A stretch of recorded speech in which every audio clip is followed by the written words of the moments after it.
तुम्ही जय भीम सिनेमा पाहिला आहे का? ज्यात पोलीस कस्टडीत अत्याचार दाखवलेत. अशीच एक घटना भारतात घडली होती. ही घटना आहे तमिळनाडूमधल्या संताकुलमची. लॉकडाऊनच्या काळात वडील पी जयराज आणि मुलगा जे बेनिक्स यांनी दुकान उशिरापर्यंत उघडं ठेवलं. त्यामुळे पोलिसांनी त्यांना ताब्यात घेतलं. पण त्यानंतर जे घडलं ते अगदी जय भीम चित्रपटासारखं होतं.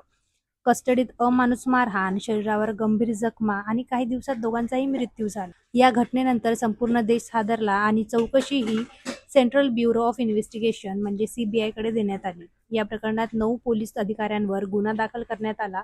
त्यांच्यावर हत्या आणि अत्याचाराचे गंभीर आरोप ठेवण्यात आले. लक्षात ठेवा, सिनेमा असो किंवा वास्तव, कायदा एकच सांगतो. पोलिसांना अटक करण्याचा अधिकार आहे, पण कस्टडीमध्ये अत्याचार करण्याचा अजिबात अधिकार नाही. हे सरळ मूलभूत अधिकाराचं उल्लंघन आहे. जर तुमच्यासोबत किंवा तुमच्या ओळखीच्या कोणासोबत पोलिसांकडून अन्याय होत असेल तर गप्प बसू नका. तुमचे हक्क जाणून घ्या आणि योग्य कायदेशीर मार्गदर्शनासाठी मला फॉलो करा.